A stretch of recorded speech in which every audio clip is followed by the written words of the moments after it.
কড়াইয়ে কিন্তু আমি তেল ঢালছি না, তেলের পরিবর্তে পানি ঢালছি। আজকে আমি গরুর মাংস পানিতে ফ্রাই করব, বিফ ওয়াটার ফ্রাই।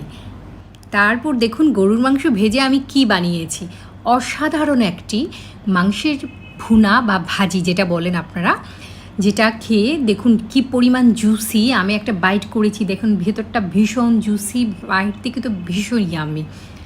সেজন্য আমি একটা হাঁড়িতে 2 কাপ পানি প্রথমে ফুটিয়ে নিচ্ছি। এই ফাঁকে আমি যে গরুর মাংস ছিল এই টুকরোগুলোকে, সাইজে একটু বড় ছিল, 700 গ্রামের মতো গরুর মাংস নিয়েছি। এগুলোকে পাতলা পাতলা করে কেটে নিয়েছি।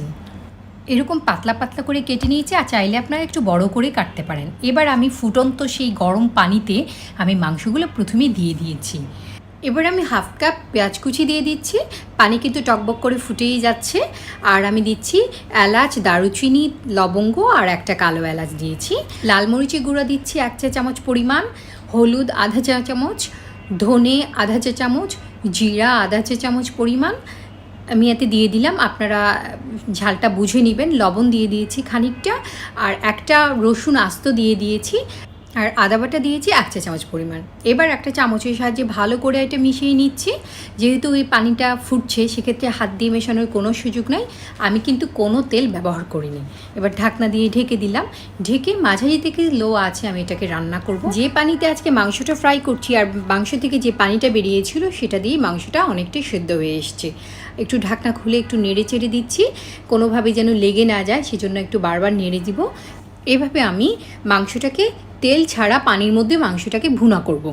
আমার মনে হয় আপনাদের দেখে খুব অবাক হওয়ার কিছু নেই, কারণ এই রেসিপি ফলো করলে আপনিও পানি দিয়ে মাংসটাকে ফ্রাই করতে পারবেন। এবার পরিমাণ মতো পানি দিয়ে মাংসটাকে সেদ্ধ করে নিব। কিছুটা বলক চলে আসার পর দেখুন উপর থেকে তেল কিন্তু ভেসে আসছে। মাংসের মধ্যে যে তেলটা আছে ওটা বেরিয়ে আসছে। সেক্ষেত্রে আলাদাভাবে আসলেই তেলের কোনো প্রয়োজন নেই। এবার ঢাকনা দিয়ে ঢেকে দিয়েছিলাম, ঝোল অনেকটাই কমে আসছে। এই পর্যায়ে চাইলে নেড়েচেড়ে একটু গরম মশলা দিয়ে অথবা ভাজা জিরে গুঁড়ো দিয়ে আপনি পরিবেশন করতে পারেন। কিন্তু আমি এখানে আরেকটু ভাজা ভাজা করব, যেহেতু আজকে আমি বলেছি বিফ ওয়াটার ফ্রাই, তাই এটাকে একটু ফ্রাই করে নিচ্ছি।